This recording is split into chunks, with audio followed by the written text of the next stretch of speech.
se plantea que, bueno, hay que valorar el agua. Hay que valorarla, pues sí, pero no en términos económicos, porque eso que implicó que en todo mundo la puede comprar, o en la mayor parte del mundo. Y esa compra, pues es para los que tienen, y los que tienen compran más. Y esa es la forma, la distribución que debe de detenerse, ¿no? Y cambiar la ley de aguas para que eso deje de suceder. O sea, una ley en la que el agua no sea un bien económico, sino un derecho. Ahora ya nos puedes encontrar en Telegram. Solo tienes que descargar la aplicación de mensajería Telegram en la tienda digital de tu dispositivo móvil. Busca la Jornada de Oriente y selecciona Unirse al canal. O también puedes escanear con la cámara de tu celular el siguiente código QR, que te llevará directamente a nuestro canal para suscribirte. Mantente informado a lo largo del día con las noticias más relevantes de Puebla y no olvides también seguirnos en todas nuestras redes para más contenido.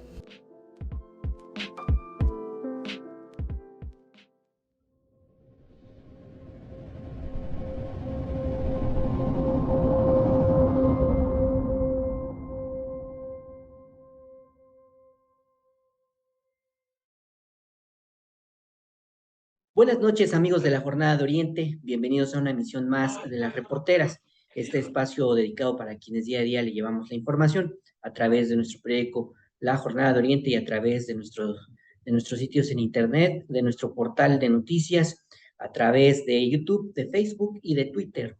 Hoy tengo el agrado de platicar con Guadalupe Azuara García. Ella es investigadora del Instituto de Ciencias de la Universidad Autónoma de Puebla y con ella vamos a hablar de un estudio muy importante que realizó respecto a quiénes son los poseedores, los concesionarios y quienes están acaparando las concesiones de agua en el estado de Puebla, un tema muy importante en donde se tiene que saber quiénes son esos acaparadores del agua en función de que pues estamos en una situación complicada desde el punto de vista de pues el agua que todavía tiene pues nuestro estado.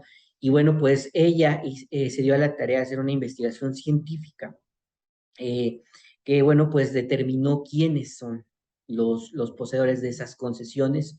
Este estudio, bueno, pues lo hizo público en el reciente congreso que hubo sobre el agua en la Universidad Autónoma de Puebla. Y bueno, pues hoy vamos a platicar con ella a fondo sobre este tema. Muchas gracias por aceptar nuestra invitación. Gracias a ustedes. Buenas noches. Bueno, pues muchas gracias de nueva cuenta. Y bueno, pues ya hablábamos al inicio de este espacio, dando este contexto un poco más para que nuestro público esté enterado. A finales de agosto, en el marco del primer Congreso sobre Gestión Integral del Agua, la investigadora Guadalupe Azuara García del ICUAP presentó su índice de riesgos por acaparamiento y entre estos resultados, bueno, pues llama la atención quiénes son precisamente quienes están acaparando el agua. Entre los resultados que dio a conocer en ese momento, hablaba de la armadora Volkswagen, de la acerera Termium, del textilero Abraham Haddad, de la familia Romero Bringas y de los herederos de William O. Jenkins, entre otros, que son quienes, pues, son los poseedores de las concesiones de agua en este momento. ¿Se sabe cuánto tiene concesionado cada uno en exactitud? Sí, mira, me gustaría contextualizar un poquito más. En Claro. efecto, fue una investigación realizada desde el año pasado que se publicó también en la revista Tecnología y Ciencias del Agua. Originalmente es un trabajo publicado y que afortunadamente se pudo empezar a difundir a través del foro que has comentado a los que nos ven, ¿no?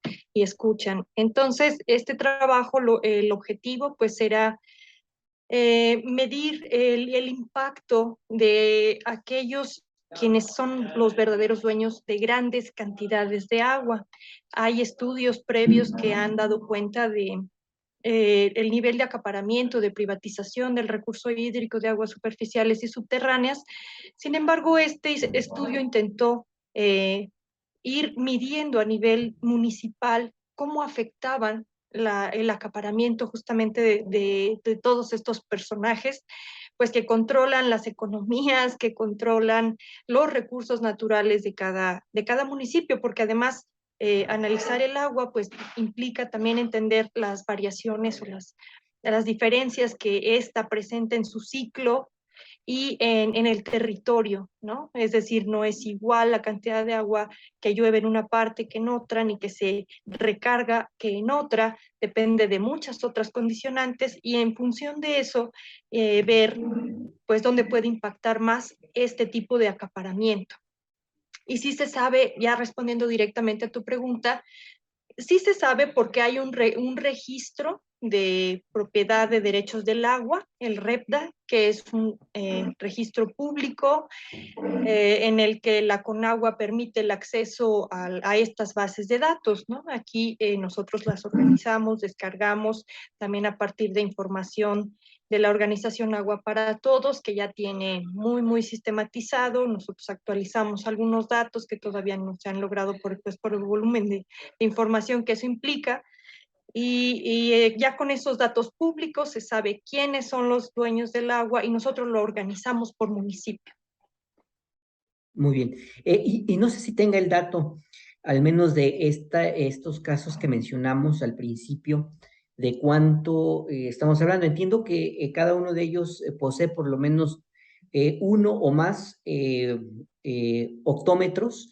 No sé si tengo bien el dato, y en todo caso, si pudiéramos especificar en cada caso, o al menos los más representativos, porque, por ejemplo, la armadora Volkswagen sabemos que utiliza una gran cantidad de agua para hacer un automóvil. No sé si tenga ese dato a la mano que nos lo pudiera compartir. Sí, justo estoy abriendo aquí los resúmenes y los extendidos que hemos compartido con la jornada también, para que pues tengan una utilidad en términos de aportar argumentos para la justicia hídrica, ¿no?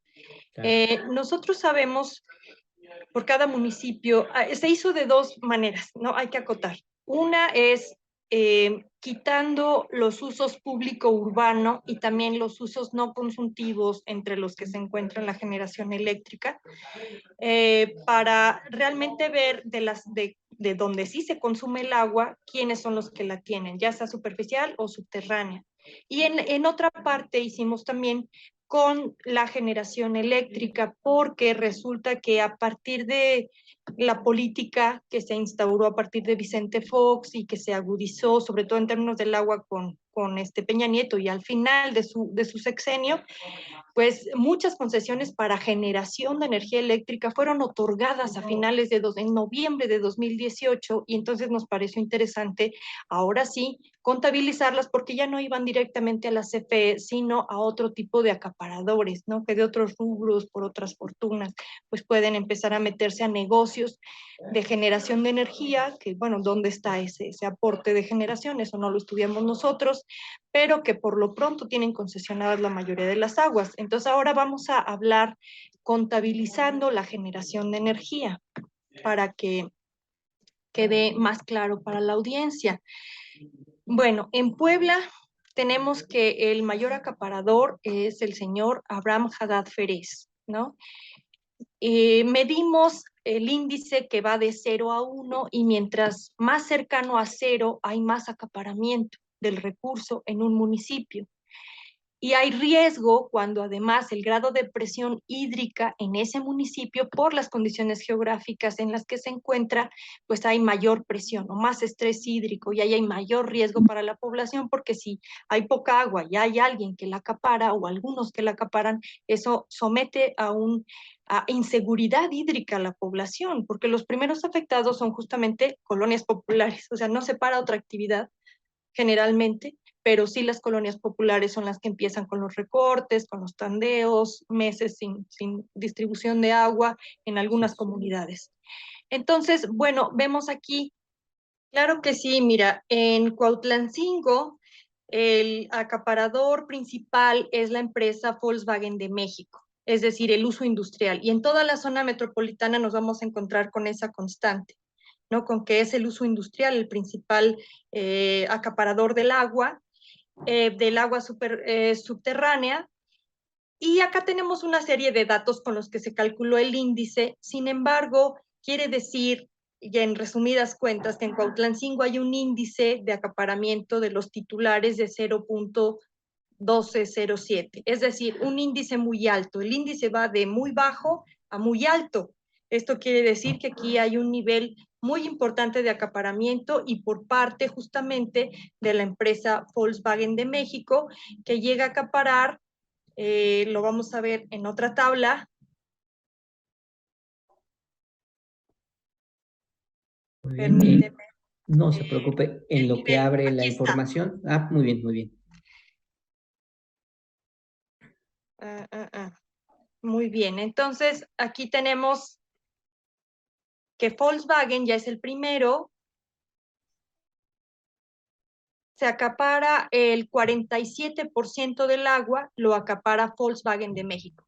Todo lo que se ha asignado, concesionado por parte de Conagua, casi la mitad la utiliza Volkswagen para el procesamiento industrial, y eso sin contabilizar pues todos los usos de agua de todas las proveedoras, de todas las, ¿no? Porque es una armadora a la que le llegan muchas piezas que ya implicaron un proceso que utiliza agua, mucha agua, pero ellos, por lo pronto, asignado oficialmente, pues es el 47% de lo que en Cuautlancingo se ha asignado. Ahora, ¿se puede saber cuánto, digamos, en octómetros o cómo se mide la cantidad de agua que tiene concesionada?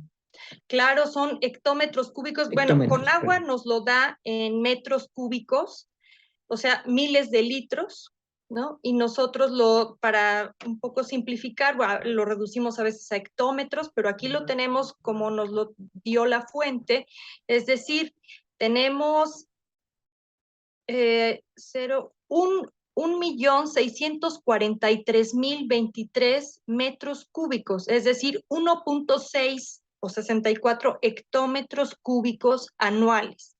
Es lo que extrae la planta oficialmente, ¿no? Bien. Aparte hay otros... Disculpe la interrupción, pero si nos pudiera explicar, sobre todo para que la audiencia entienda un poquito más sobre estos conceptos técnicos, ¿cuánto implica un hectómetro en cuanto a volumen del agua? ¿Cómo lo podemos comparar para que se tenga una idea, digamos, clara de cuánta agua estamos hablando? Bueno, alguien ponía el ejemplo que era todo lo que es CU, ¿por cuánto de profundidad? Bueno, tenían Por un ahí metro, ¿no? Así por un es. metro de profundidad, o sea, todo lo que, la superficie sobre la que se asienta CU por un metro de profundidad. O sea, más que canchas de fútbol, es un mundo de agua, un hectómetro, ¿no? Entonces, bueno, pues ahí podemos tener una comparación. Son 1.000 millones de metros cúbicos, ¿no? O 1.6 millones de metros cúbicos.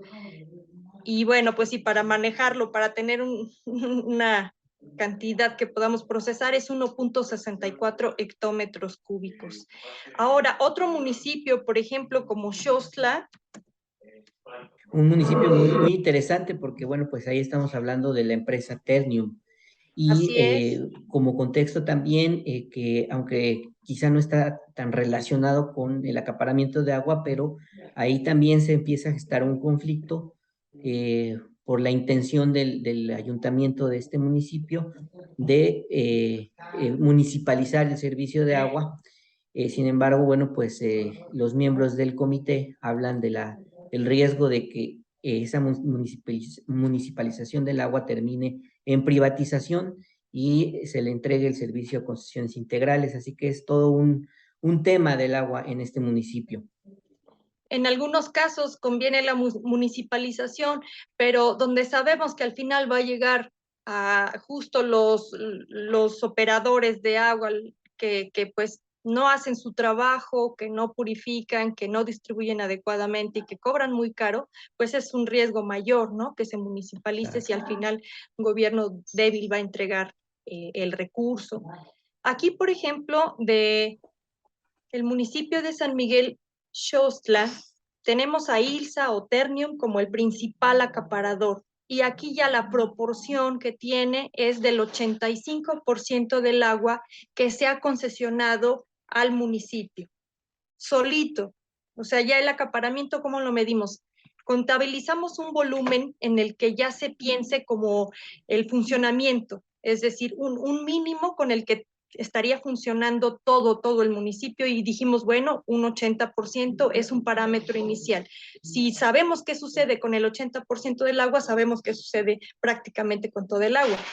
Y entonces, aquí la acumulación de concesionarios era el volumen que tenían por un lado y la proporción que representaba para el municipio. Cuando llegara al menos al 80%, ya contabilizábamos a los acaparadores. ¿Cuántos se reparten el 80% del agua? Pues en ILSA se lo reparte uno solito.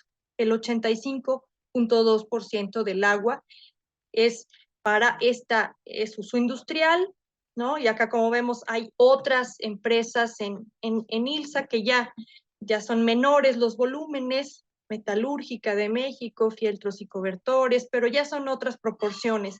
La que realmente tiene el agua es ILSA, y aquí, bueno, en la otra tabla, pues ahí está cuantificado el acaparamiento, el nivel, el índice de acaparamiento, que será muy parecido a este, ¿no? Es muy alto. Ahora lo conocemos a detalle. Claro. Es 0.1, es muy alto también el acaparamiento en este municipio. ¿Y de cuántos hectómetros estamos hablando? Aquí estamos hablando de esta cantidad. 3 hectómetros cúbicos, 3.03, ¿no?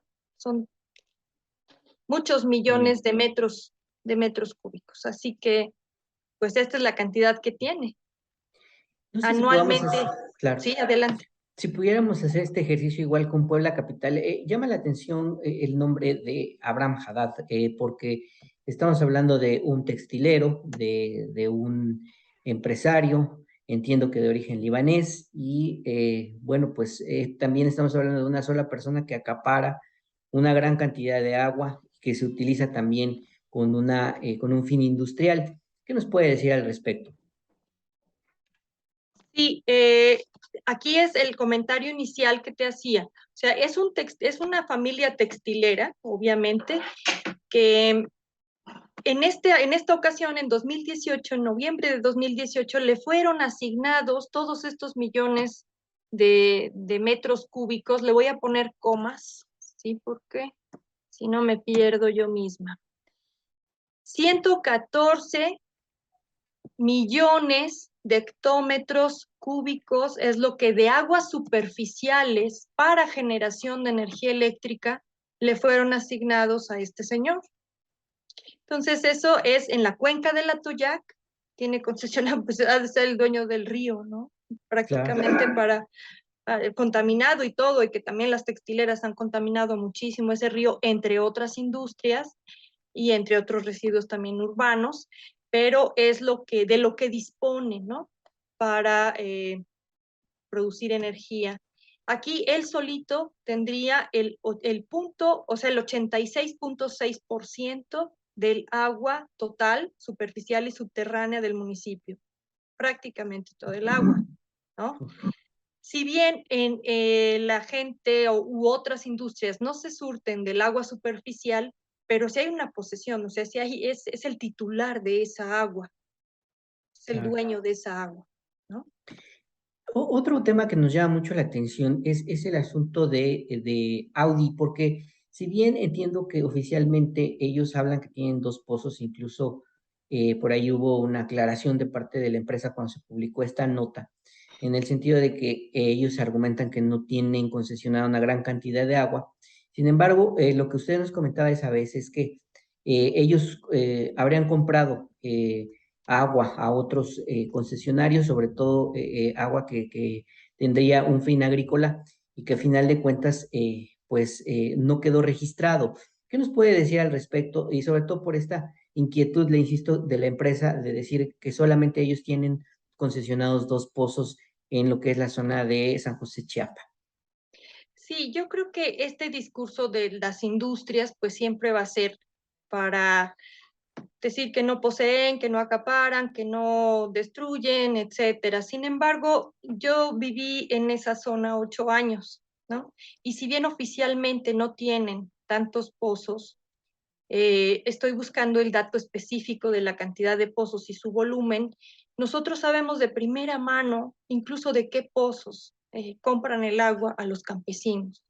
Y sabemos que son muchos pozos a los que hacen esos tratos, mientras que ellos reportan una cantidad y todo su anuario, su reporte de esa transnacional dice que cuide el agua, que la guarda, pues sí, pero porque no es oficial, porque no está reportada, ¿no? Pero en realidad Claro, utilizan, compran a precios muy bajos. O sea, para los campesinos a lo mejor no es tan poco. Te hablo de sociedades de riego o de propietarios de pozos que por las circunstancias del campo no pueden producir con un gasto energético que implica usar el agua. Entonces, casi no usan el pozo o el agua de pozo más que los, digamos, los agricultores o los campesinos más adinerados por ahí que pueden echar a andar y pagar el costo de la energía eléctrica.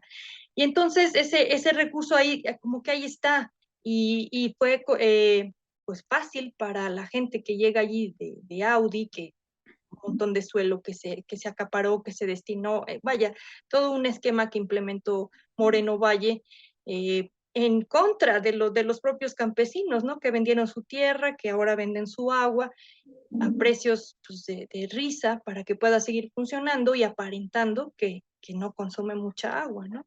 Y son claro, todas cifras extraoficiales, pero claro, así es como está funcionando. Voy a buscar claro, el dato de cuántos pozos tiene eh, claro. esta industria. Muy bien, y bueno, mientras ubica la información para nuestros amigos de las reporteras, estamos platicando esta noche con Guadalupe Azuara García. Ella es investigadora del Instituto de Ciencias de la Universidad Autónoma de Puebla. Estamos hablando con ella sobre los resultados de su índice de riesgo por acaparamiento de agua en el estado. Y bueno, pues estos resultados que ya nos comentó se han hecho públicos en revistas especializadas y también en el marco del Congreso de la Gestión Integral del Agua que se llevó a cabo hace prácticamente un mes en la Universidad Autónoma de Puebla. No sé si lo tenga ya ubicado. Ya lo tenemos ubicado. Muy bien. Mira, Audi solamente tiene registrado un pozo con Ujú. medio hectómetro cúbico, es decir, 502,000 metros cúbicos. Es lo que tiene asignado anualmente hasta 2019, que esta base de datos está completa hasta 2019. Más adelante tendríamos que revisar si ya se le otorgaron otros. Esto es lo que oficialmente tiene y con eso acapararía el 0,55%, sería el 5,5% del agua. Entonces, no hay acaparamiento, hay un uso eficiente del recurso, pero sí existe el otro funcionamiento que no se reporta y que también implica que se están quedando con ese recurso regional. Muy bien. ¿Y cómo está el caso de Tehuacán, que también es una zona muy importante del estado? Y bueno, pues ahí nos hablaba en aquella ocasión de pues el acaparamiento por parte de la familia Romero, que bueno, pues hay que tener el contexto de lo que significa la familia Romero en Tehuacán, que bueno, pues son empresarios muy fuertes de pues diferentes ramos y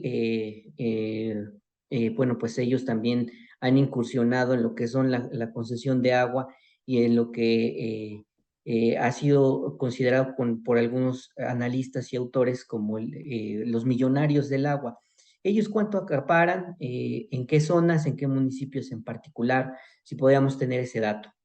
Sí, vamos a abrir un anexo del artículo de esta investigación para poderte plantear Claro, con más claridad los acaparadores por municipio e intermunicipales.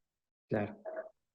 Muy bien, pues sí, dentro de Tehuacán también identificamos a los acaparadores y que resultaron también ser intermunicipales. Hay en todo el estado, hay acaparadores que en varios municipios ya les dieron concesiones y que acumulan grandes cantidades de agua en diversas actividades por la naturaleza de sus actividades, que se han extendido incluso a esos municipios cercanos a los metropolitanos, y ahí desarrollan con, pues, libertad de la utilización para sus procesos, la utilización del agua. Por ejemplo, tenemos al señor Seferino Antonio Romero Bringas. Así está el título a nombre del señor. No sé si ya falleció. Pero tiene 6 pozos y tiene 2.182.797 metros cúbicos, es decir, 2.18. Pero hay otro Romero. Socorro Romero Sánchez. Así es. Socorro Romero Sánchez. Aquí tenemos a esta señora con varias denominaciones. Tiene cuatro pozos en un municipio, 1 en otro, 11 en otro, 3 en otro, y suma 1.377.706 metros cúbicos, ¿no? Claro.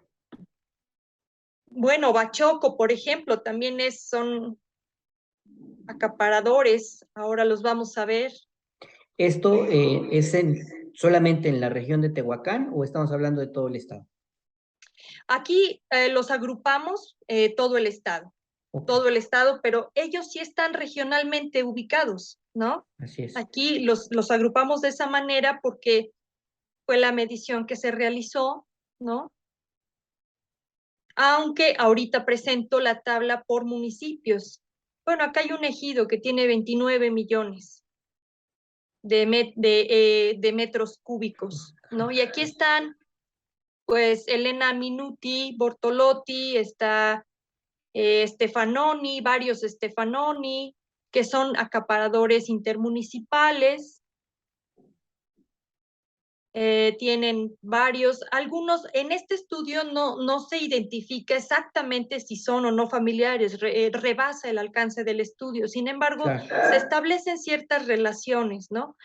Que, bueno, por ejemplo, Seferino Romero y Socorro Romero, a leguas es pública la relación familiar, ¿no? Sí, claro, es clarísimo. Y aquí, claro, digamos, por municipio, tenemos la cantidad de pozos intermunicipales en cada municipio.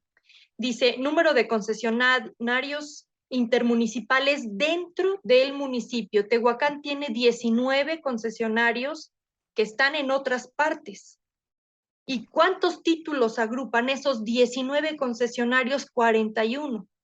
Y en volumen, 4.401.847 metros cúbicos, 4 hectómetros y pico al año, hectómetros cúbicos.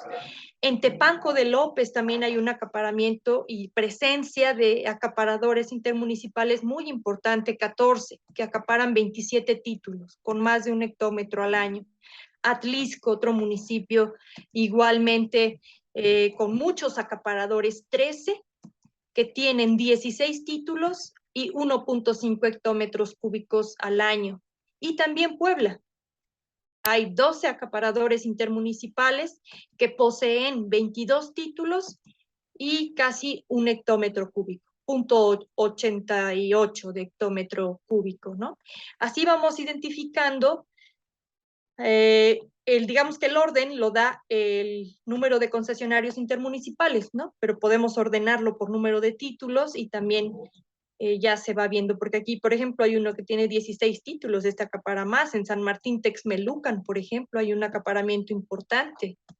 16 títulos, 4 concesionarios con más de 4 hectómetros cúbicos al año. Cuautlancingo, también hay concesionarios acaparadores, hay 4 intermunicipales que tienen 11 títulos y 1.65 hectómetros cúbicos al año. En Izúcar de Matamoros, lo que hablábamos, toda esta región en donde se desarrolla ampliamente el monocultivo de la caña, que es un gran consumidor de agua, que tiene una historia, un desarrollo aparentemente de cooperativas. Sin embargo, estas cooperativas fueron creadas a modo en terrenos comunales, justamente para no dividir los ejidos, para no dar parcelas a los trabajadores. Dijeron, bueno, se queda como terreno común bajo el control de Jenkins, ¿no? Entonces aquí pues el resultado es que hay de los mayores acaparamientos en el estado que abastecen esos terrenos, ¿no? 26 26 hectómetros hectómetros. cúbicos al año para 4 Wow. acaparadores que tienen 5 títulos, pero todo el agua de Puebla, ¿no? Sí, claro. Es el municipio con la mayor cantidad de volumen acaparado, por lo que vemos en la tabla, o Sí, habrá creo que otro. sí. Vamos a ver, sí, es el mayor, así es.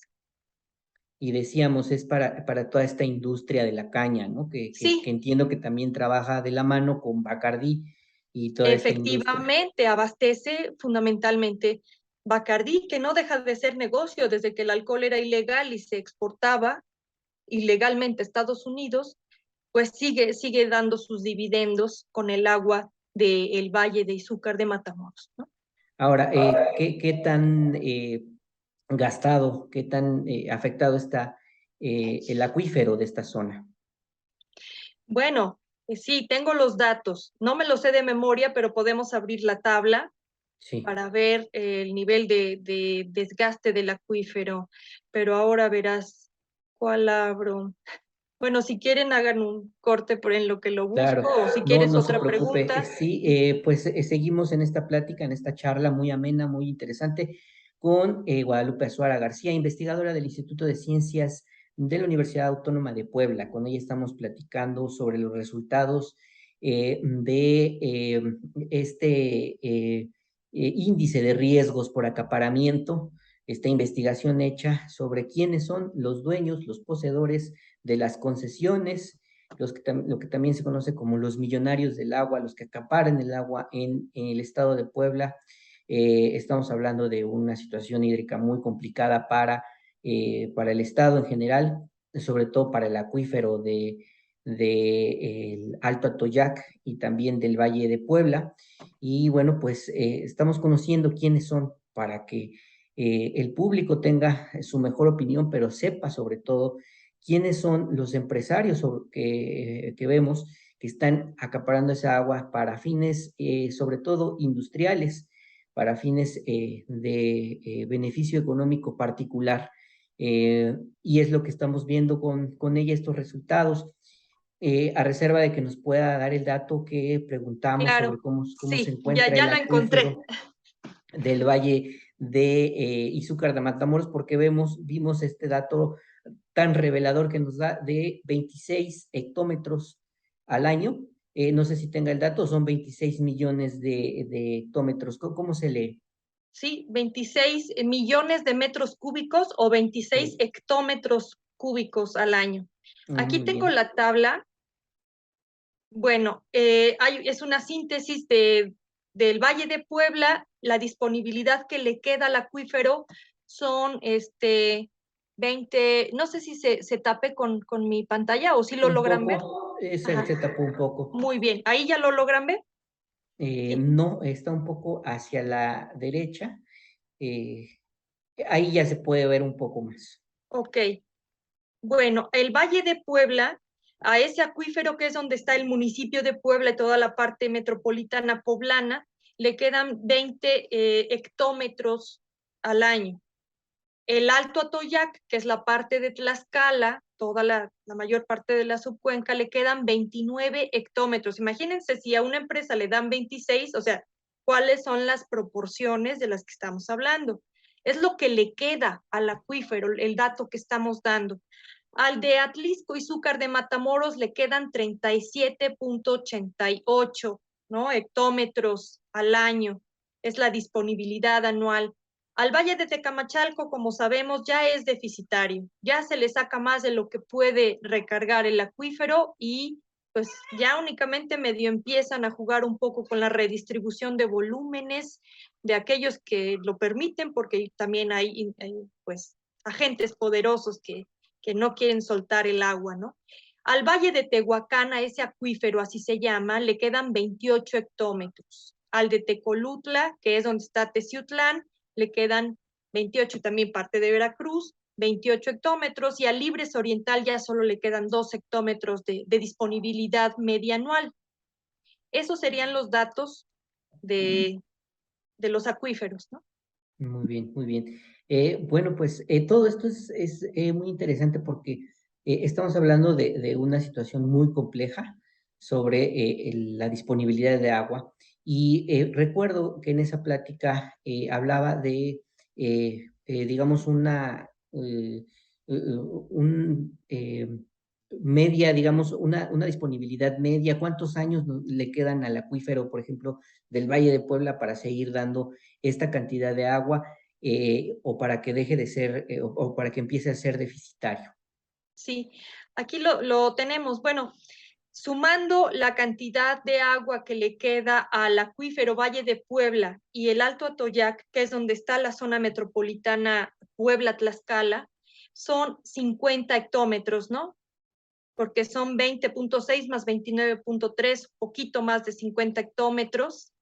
Y resulta que la tasa anual de extracción, hicimos la contabilidad a partir del año 2000 a 2021 para cerrar bien el año, o sea, anualmente cuánta agua se estaba otorgando, y se otorgan 5.4 hectómetros. Es lo que en el periodo, dividiendo por año, nos resulta la velocidad en la que se concesiona. ¿Eso qué quiere decir? Que si nos quedan 50 y solo contando los consumos de la zona metropolitana, pues vamos a tener menos de 9 años de agua todavía de disponibilidad, es decir, de posibilitar la recarga suficiente sin extraerle más y meternos en otro tipo de complicaciones de inseguridad hídrica, de contaminación de fuentes todavía más profundas de agua y en general pues de carencia, ¿no? Porque el escenario que se viene es de incremento de temperatura, ya tenemos un periodo de incremento de temperaturas, el cambio climático, la variabilidad de los periodos de lluvias, que aunque llueva demasiado un día o dos, que es lo que nos ha venido pasando a últimas fechas después de un periodo de sequía, ya no puede recargar igual el acuífero, ¿sí?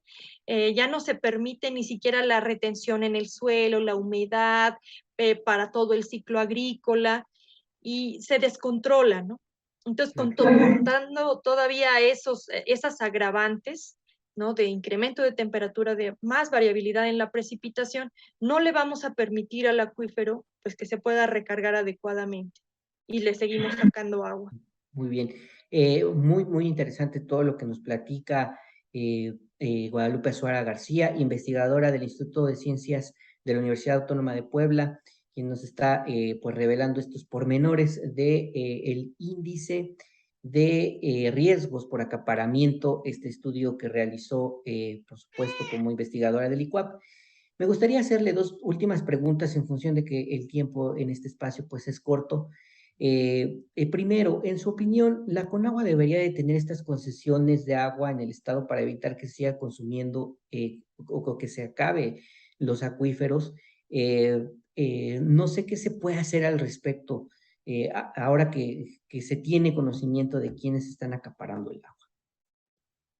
Pues yo creo que tendrían que modificarse esas concesiones, es decir, entiendo que hay actividades o actores que requerirán agua, que a lo mejor utilizan poca, que a lo mejor dan mucho trabajo, a lo mejor en mejores condiciones, que a lo mejor podrán contaminar mucho menos que otras, pero los grandes acaparadores pues tendrían que dejar de serlo para que se distribuya de otra manera el agua o para que por lo menos baje la presión hídrica que ejercemos sobre el acuífero. Yo creo que se tiene que modificar la ley de aguas. Es una ley que emana de un principio en el que se asigna un valor de cambio al agua, es decir, a partir de declaraciones internacionales se plantea que, bueno, hay que valorar el agua. Hay que valorarla, pues sí, pero no en términos económicos, porque eso que implicó que en todo el mundo todo mundo la puede comprar, o en la mayor parte del mundo. Y esa compra pues es para los que tienen, y los que tienen compran más y utilizan toda una serie de mecanismos legales, normativos para no perder esos privilegios, acaparan agua, acaparan recursos minerales, acaparan suelo, todos los recursos naturales. Y esa es la forma, la distribución que debe de detenerse, ¿no? Y cambiar la ley de aguas para que eso deje de suceder, o sea, una ley en la que el agua no sea un bien económico, sino un derecho, ¿no? Y también para el desarrollo de las actividades económicas, pero de una manera mejor distribuida para toda la población, porque los primeros que se van a quedar sin agua, como lo comentábamos al inicio, pues es la gente en colonias populares, y así va a ir aumentando, porque nadie, al final nadie se va a escapar de eso, pero pues en mayor sufrimiento, sí, privados de un derecho humano, la mayor cantidad de población se va a quedar. Muy bien. Hablaba de que se tienen que modificar esas concesiones. No se pueden revocar. No hay manera de promover algún procedimiento en ese sentido.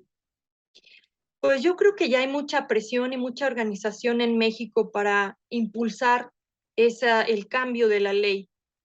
Creo que falta todavía, pues que hasta arriba pueda permear ese discurso, es decir, hay algunas iniciativas muy buenas como la ley energética que finalmente no pasó, ¿no? O sea, además de que haya una voluntad política, tiene que lograrse esos consensos y creo que eso solo se va a poder afianzar mientras más organizado esté la gente o mientras más informada, porque podemos ver a través de herramientas como estas quién es el que se le está quedando el agua en los municipios, ¿no? Y en qué proporción, porque como te comentaba, en la región de Audi se sabe que Audi extrae el agua de una forma, pues no formal, ¿no? Sino informal, pagando por aquí, por allá, sacando todo el agua del mundo, pero, y la gente entiende que Audi lo está haciendo, lo sabe, pero no sabe cómo está dañando a su municipio. Y entonces también estos instrumentos sirven para informar, para nutrir los argumentos de la justicia hídrica y para que puedan servir finalmente, pues para acciones normativas, legislativas, que vayan acompañadas de una información de mucha gente, ¿no?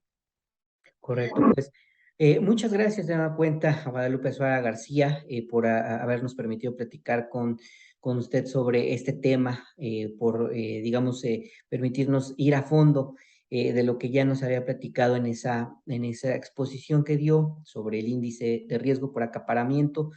Pues nosotros le agradecemos muchísimo y bueno, pues le pediríamos antes de que nos despidamos un mensaje final para nuestro público respecto a todo lo que hemos estado platicando sobre su estudio y sobre su aportación, esta aportación científica que hizo. Pues agradezco en principio la posibilidad de difundir esta información. Creo que es cuando cobra sentido la investigación que realizamos, y agradezco a la Jornada de Oriente, en particular Efraín, por haberme permitido exponer todo esto.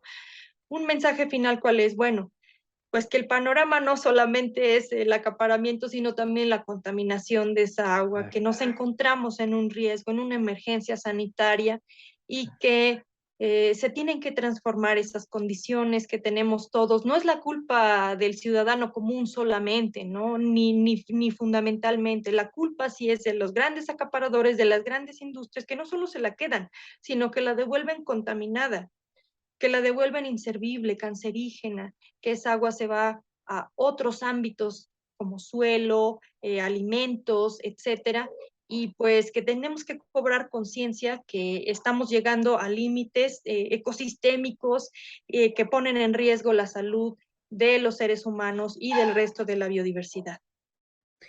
muchas gracias de nueva cuenta, Guadalupe Suárez García, y a nuestro público que estuvo al pendiente de esta entrevista. Muchas gracias, buenas noches, hasta la próxima.